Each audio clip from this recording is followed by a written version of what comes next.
President Biden is entering office during some of the toughest economic times in modern American history. More than 1.3 million Americans applied for unemployment aid last week.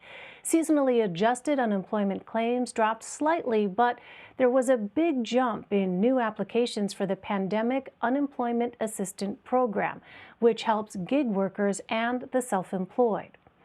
President Biden is proposing a nearly $2 trillion economic relief bill in response to the pandemic. The package would include another round of stimulus checks, this time for $1,400. It would also bring back the added unemployment aid bonus and increase the child tax credit. Already, the proposal is facing Republican opposition, raising questions about how quickly it could be passed if the Biden administration wants bipartisan support. Here's Utah Republican Senator Mitt Romney voicing his dissent. We just passed a program with over $900 billion in it. I'm not looking for a new program in the immediate future. On CBS this morning, the new White House press secretary, Jen Psaki, pushed back. The package was not designed to make it big and eye-shocking with the size. It was designed because those are the key components needed to address the crises we're facing. Money for vaccine distributions, allowing Americans to apply for unemployment insurance for a longer period of time, money to reopen schools. What are you exactly going to cut from that bucket? It's all essential and it's all important in the moment we're facing in this country. Washington Post economics correspondent Heather Long joins me now with more. Hi there, Heather. So a bipartisan group of senators is expected to meet with the Biden administration to discuss economic relief. What are some of the broad themes of those discussions?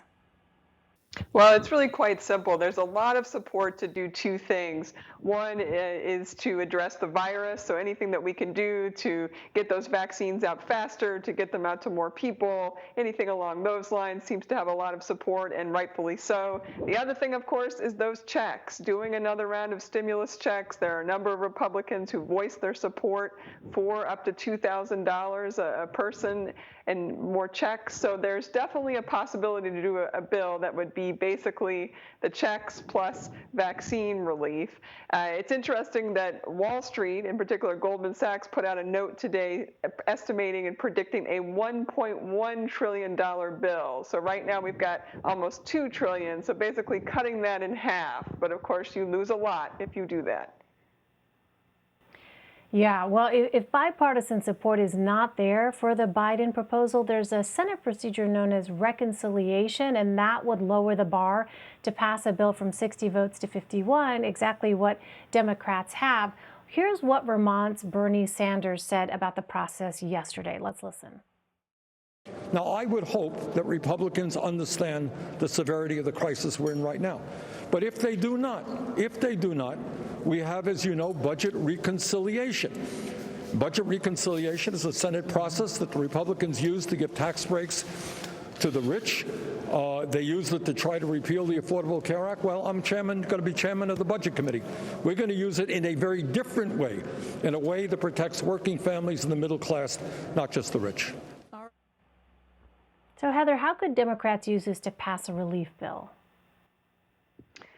Well, as you all note in the package, you would only need 50 votes to do that. The problem is, and the real dilemma for President Biden, he just was sworn in on this message of unity. He has to make a decision now. Does he go for this bigger sweeping package that would include things like a $15 minimum wage and include more money for small businesses, extending those unemployment benefits from March to September, so that $2 trillion price tag? He would have to do it through the reconciliation process. You only get 2 times to do that in 2021. So he can only do 2 pieces of legislation in this budget reconciliation process. So if he wants to do other things like an infrastructure bill or whatnot, he would have to do those with the full 60 votes. It would be a much harder climb. Or does he try to get this, try to do a bipartisan bill, really tack on that unity message and save the ability to use reconciliation down the line for something that's going to be even more controversial, like, say, a climate action plan or some sort of health or immigration reform. So this is a really tough call from the Biden administration. I think they're testing the waters in the next couple of days to see what can they get. Is a compromise possible? Yeah, it does sound like a really difficult position here because, of course, as we've been saying for so many months, the clock is ticking for a lot of folks who are in such dire financial straits. So you wonder, if you go the bipartisan route, how long is that going to take? And, you're going to have millions of Americans expecting perhaps and hoping that there might be some relief on the way. But Heather, let me ask you about some of the changes that President Biden has already made using his executive powers. Last night, he signed orders extending a moratorium on evictions and a freeze on student loan repayments and interest. What kind of impact will that have? And is there any more economic executive action that's in store? Yeah, great questions. I mean, the eviction moratorium in particular has huge impact. I've spoken to people, I know you probably have too, who were slated for eviction in February 1st. The eviction moratorium was supposed to expire at the end of January. That's now been extended through the end of March, and so that's a bit of breathing room for folks who are really having a struggle right now and can't find work. And he was widely expected to extend that student debt relief for a number of more months. So that helps, but it's small. These are Band-Aid things. These are not things that are going to be game changers for the overall economy. You really do need another package of at least $1 trillion to really see some sort of tangible impact across the economy and in many homes.